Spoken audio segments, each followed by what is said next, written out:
Magandang araw sa inyong lahat mga kaibigan, mga kapatid. Ang bilis ng panahon, December 9 na. At malaki na rin yung bunga ng kalabasa, pwede nang gulayin. Pagpapatuloy po natin yung ating pag-aaral tungkol kay Angel Gabriel. Part 3, last part na po ito.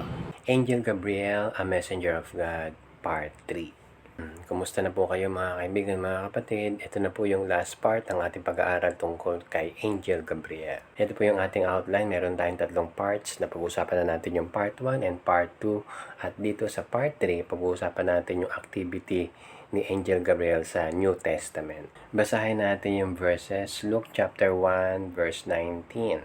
And the angel answering said unto him, I am Gabriel that stand in the presence of God, and I'm sent to speak unto thee and to shew thee these glad tidings. Yun namang verse ay baba, Luke chapter 1 verse 26. And in the 6th month, the angel Gabriel was sent from God unto a city of Galilee named Nazareth. Maraming salamat po sa inyo mga kaibigan, mga kapatid na patuloy na sumusubaybay at nanonood ng aking mga videos sa Facebook and YouTube. Sana huwag kayong magsawa, mag-react, mag-heart at mag-like. Doon sa mga kaibigan ko sa Facebook, kung hindi pa kayo naka-follow sa akin, sana po i-follow nyo ako sa aking account para palagi kayong updated sa mga posts ko. At sa YouTube, kung hindi pa kayo nakakapag-subscribe, please subscribe and click the notification bell. Maraming salamat. Sa dalawang versikulong ito, sa Luke chapter 1, verse 19 and 26, lumitaw yung pangalan ni Angel Gabriel. Dito sa verse 19 ay nagpakita si Gabriel doon kay Zacarias. Etong si Zacarias, ito yung tatay ni John the Baptist. Dito naman sa verse 26 ay nagpakita si Gabriel kay Mary na asawa ni Joseph, mga magulang ng Panginoong Jesus in the flesh. Ngayong buwan ng Disyembre ay maraming mga Kristiyano ang pinagdiriwang ang kapanganakan ng Panginoong Jesus. Kaya meron akong video, kung naalala nyo, itong picture dito, the Star of Bethlehem, na related dun sa ating topic dito sa Luke chapter 1 verse 26. Kung hindi nyo pa nakapanood tong The Star of Bethlehem, sana ay mapanood nyo at pwede nyo rin ulitin para ma-review tayo tungkol sa kapanganakan ng Panginoong Jesus. Pag-usapan natin yung unang senaryo sa Luke chapter 1 na nagpakita si Gabriel kay Zacarias, yung tatay ni John the Baptist. Dito hindi pa lumilito si John the Baptist kasi ang mensaheng binigay ni Angel Gabriel kay Zacarias, ibinalita ni Gabriel kay Zacarias na sila ay magkakaanak ng kanyang asawa. At yon ay si John the Baptist. Si Gabriel ay nagpakita kay Zacarias doon sa templo na kung saan itong si Zacarias ay nagpe-perform ng kanyang duty bilang priest habang yung bayang Israel ay nasa labas at nagdadasal, naghihintay na doon sa ginagawa at sa paglabas ni Zacarias doon sa templo. Sabi sa Luke chapter 1 verse 15, For he shall be great in the sight of the Lord, and shall drink neither wine nor strong drink, and he shall be filled with the Holy Ghost. Dito ay sinasabi ni Angel Gabriel kay Zacarias yung tungkol kay John the Baptist na ipapanganak si John the Baptist. Tapos yung instruction na hindi siya ay inom ng alak o ng matapang na inumin. Okay, hindi siya kakain ng maruming pagkain. Okay? So at meron pang prophecy na sinabi tungkol kay John the Baptist. Sa verse 18 ay sumagot si Zacarias. Ang sabi niya, Whereby shall I know this, for I am an old man and my wife well stricken in years. Na dito si Zacarias ay hindi naniniwala. Kung kaya, sinabi ni Gabriel sa verse 19, I am Gabriel that stand in the presence of God.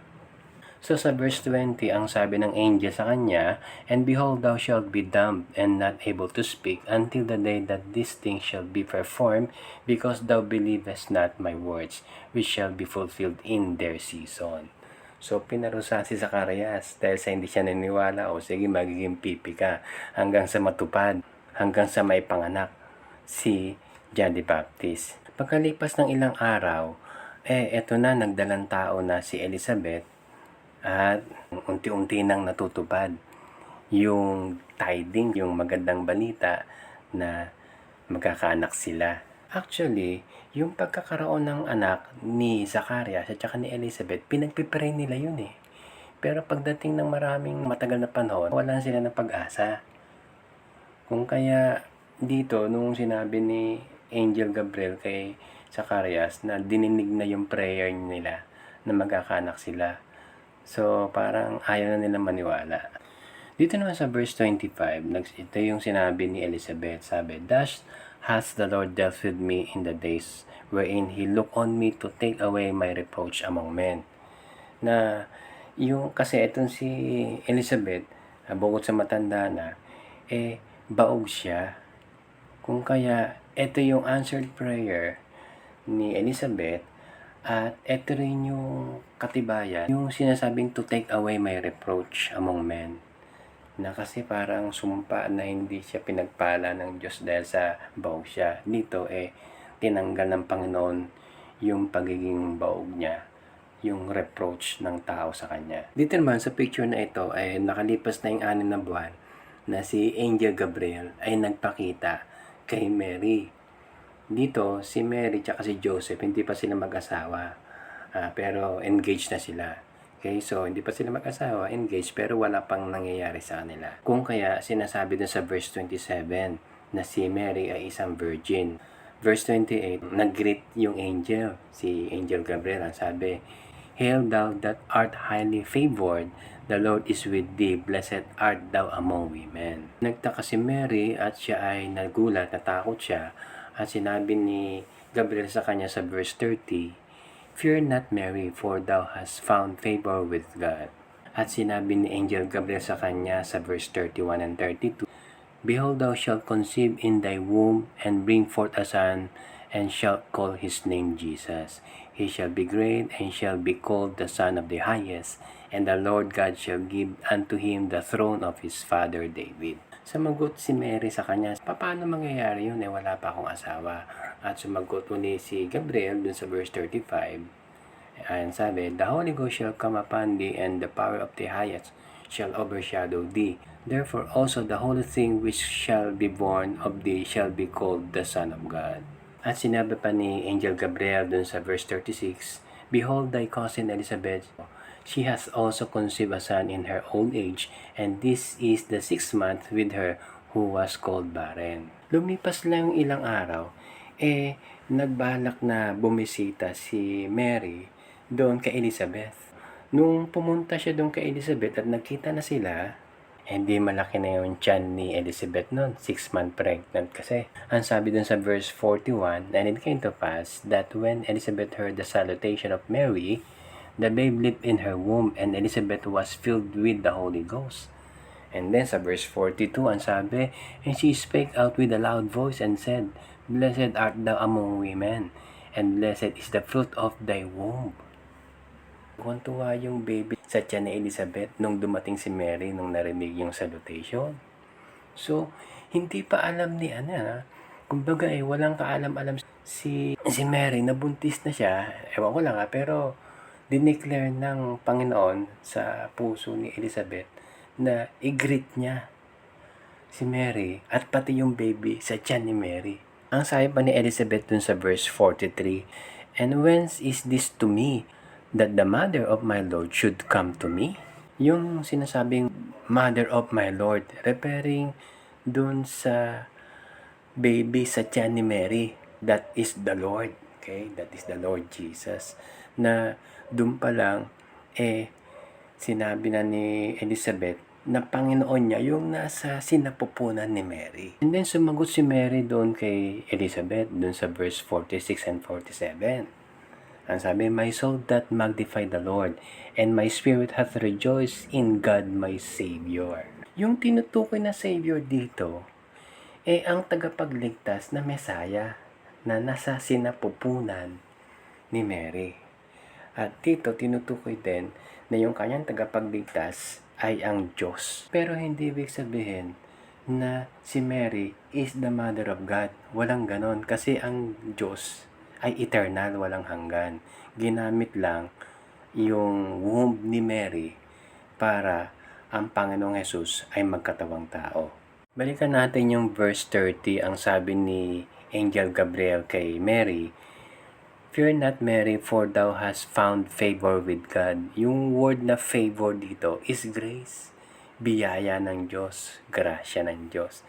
Na si Mary ay nakatanggap ng biyaya ng Diyos dahil ang ibig sabihin ng biyaya, unmerited favor. No? Kaya nga favor dito, unmerited favor ito na ang lahat ng taong makasalanan at sa lahat ng taong makasalanan, kasama dun si Mary na siya ay nakatanggap ng biyaya dahil ginamit siya ng Diyos para ipanganak o lumitaw yung tagapagligtas. Okay? So, hindi special si Mary. Naging special lang siya kasi ginamit siya among all sinners, sabi ng Bible. Lahat tayo makasalanan. Sabi sa Romans chapter 3 verse 23. Kasama si Mary doon at siya ay pinagpala kasi ginamit siya. Hindi dahil sa special siya. Si Elizabeth at saka si Mary ay alam nila na yung ipapanganak ni Mary ay yung tagapagligtas. Doon sa mga kaibigan natin, kung di mo pa alam kung anong reason, kung bakit si Kristo pinanganak at kung sino siya, ito yung panahon na dapat ma-realize mo na ang dahilan kung bakit dumating rito ang Panginoong Hesus pinanganak sa sabsaban, para iligtas yung mga taong makasalanan. Lahat ng tao ay makasalanan at kinakailangan natin si Kristo para tayo maligtas. Kung hindi mo pa kilala si Kristo bilang tagapagligtas, ay kinakailangan mo siya. Dapat mo lamang gawin ay aminin mo na makasalanan ka, pagsisihan mo yung kasalanan mo at tanggapin mo si Kristo sa puso mo bilang Panginoong tagapagligtas dahil siya yung nagbayad ng ating kasalanan dun sa krus ng Kalbaryo.